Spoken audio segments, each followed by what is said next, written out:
അറിഞ്ഞില്ലേ സെവൻസിലെ ഓണം ഓഫറിനെ കുറിച്ച്? 20 ഭാഗ്യശാലികൾക്ക് 20 സ്വർണ്ണ നാണയങ്ങൾ സമ്മാനമായി ലഭിക്കുന്നു.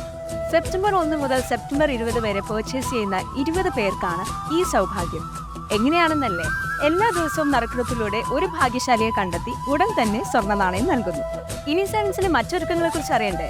ലൈറ്റ് വെയ്റ്റ് ആഭരണങ്ങളുടെ variety design, cute diamond collection, 10 പവൻ മുതലുള്ള കല്യാണ സെറ്റിൽ തുടങ്ങിയ വിപുലമായ ഒരുക്കങ്ങളുമായി ഈ ഓണം പൊന്നോണമാക്കുവാൻ സെവൻസ് ഒരുങ്ങിക്കഴിഞ്ഞിരിക്കുന്നു. മറക്കല്ലേ, ഈ ഓണവും സെവൻസിനോടൊപ്പം.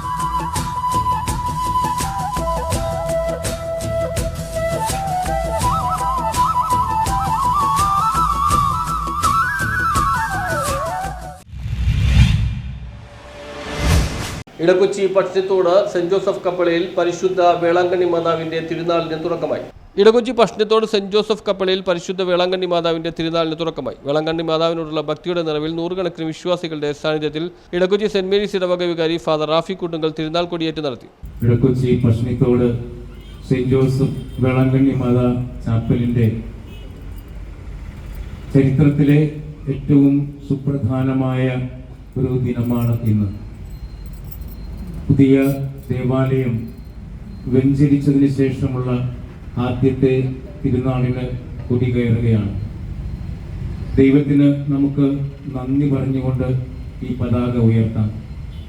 വിശുദ്ധ ഔസപിതാവിനും പരിശുദ്ധ വേളാങ്കണ്ണി മാതാവിനും നമുക്ക് നന്ദി പറയാം. നമ്മെ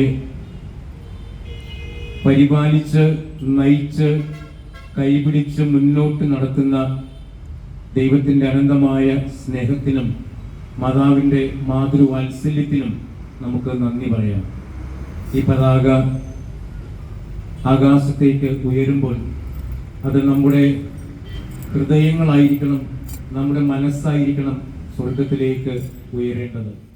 ഫെറോന വികാരി ഫാദർ ജോപ്പി കുട്ടുങ്കൽ മുഖ്യ കാർമ്മികനായി. ദിവ്യവലിയിൽ ഫാദർ യേശുദാസ് പഴമ്പള്ളി തിരുനാൾ പ്രസംഗം നടത്തി. പരിശുദ്ധ വേളാങ്കണ്ണി മാതാവിൻ്റെ തിരുനാൾ ഏറ്റെടുത്ത് നടത്തുന്ന പ്രസിദ്ധന്മാരെ, സ്നേഹമുള്ള സിസ്റ്റേഴ്സ്, പരിശുദ്ധ അമ്മയിൽ എത്രയും സ്നേഹമുള്ള മാതാപിതാക്കന്മാരെ, സഹോദരി സഹോദരന്മാരെ, കുഞ്ഞുമാരെ, പിതാവിൻ്റെ നാമത്തിലുള്ള ദേവാലയമാണ് എങ്കിലും പരിശുദ്ധ വേളാങ്കണ്ണി മാതാവിൻ്റെ തിരുനാൾ എല്ലാ വർഷവും നമ്മൾ വളരെ സാഘോഷമായിട്ട് തന്നെ കൊണ്ടാടിക്കൊണ്ടിരിക്കുകയാണ്. ഈ വർഷത്തെ തിരുനാൾ ആഘോഷത്തിന് വളരെയേറെ പ്രസക്തിയുണ്ട്, പ്രാധാന്യമുണ്ട്. ആഫിയച്ചനത് സൂചിപ്പിക്കുകയുണ്ടായി.